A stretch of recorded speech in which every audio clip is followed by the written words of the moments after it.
Hi there! Welcome to Wisq Crafts.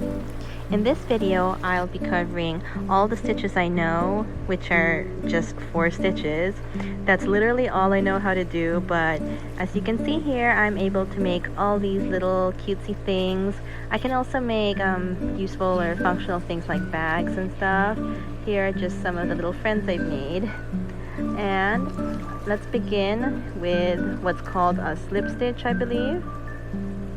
You just pinch your yarn between your thumb and your pointer finger, pull some yarn around that, and then pull the yarn left on the finger over it. And now, as you slip it onto your hook, you tighten. You see that it's adjustable. Your slip stitch is your first adjustable little stitch. Pull some yarn through that, like I just did there, and that's called chaining. You just hook some yarn through, just keep chaining. That's it. Got that. Don't feel bad if you need to rewind it. It takes some getting used to if you're a total beginner, just like I was not too long ago from the date of this video. And now to do our single stitching, you just dive into the stitch right next to the stitch you've just made. Make 2 loops, and then you pull some yarn through those 2 loops. So see, I have 1 loop here from the last stitch I made, diving in that stitch to pull another loop through, and then now I pull through those 2 loops, and just so on and so forth. And at the end of all that, this is what single stitching looks like. So what is a half double stitch? I'm going to cover half doubling before double stitch, before a full-on double stitch. So you just chain so we can see and have an idea of what it looks like, chaining a row of double stitching. You double stitch, you count off 3 chains and start. Here, I'll explain the next one. So I've made 3 chains, and now I wrap some yarn around my hook, dive in. Now that makes about 3 loops, well, exactly 3 loops to pull some yarn through, and there you have it. That is a half double stitch. Dive in to the stitch or your chain, pull some yarn through those 3 loops you made. How did they become 3 loops? Let's see that again. Put some yarn around the hook, then dive in, and then pull through. When you're doing a single, you just dive right in without pulling some or wrapping some yarn through.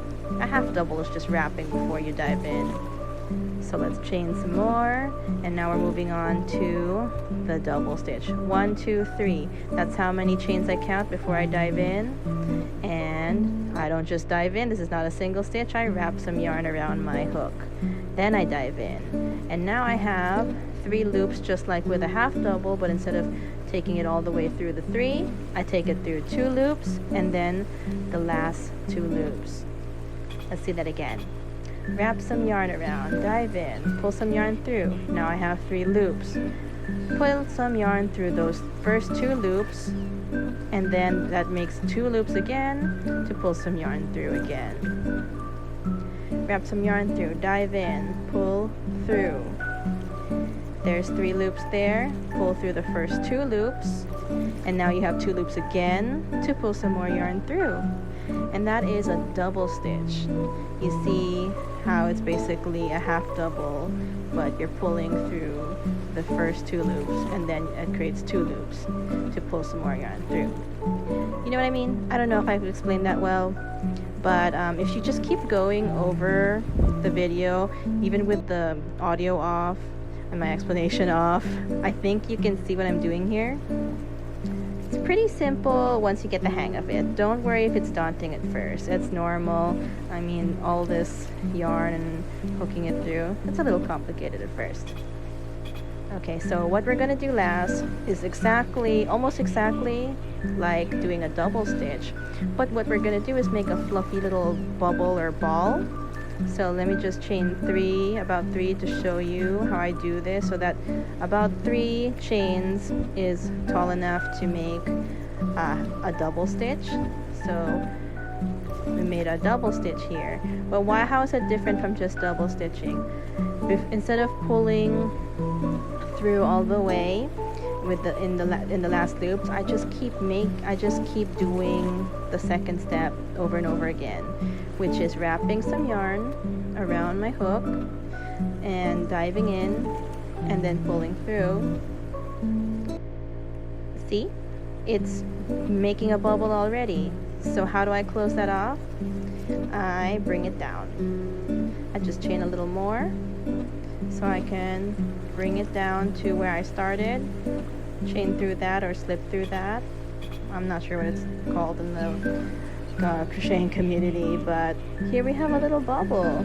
And all I did was basically do something like a double stitch, but instead of closing off the stitch, I just kept doing it halfway, however many times I wanted to, until I felt that there's enough stitches to be fluffy.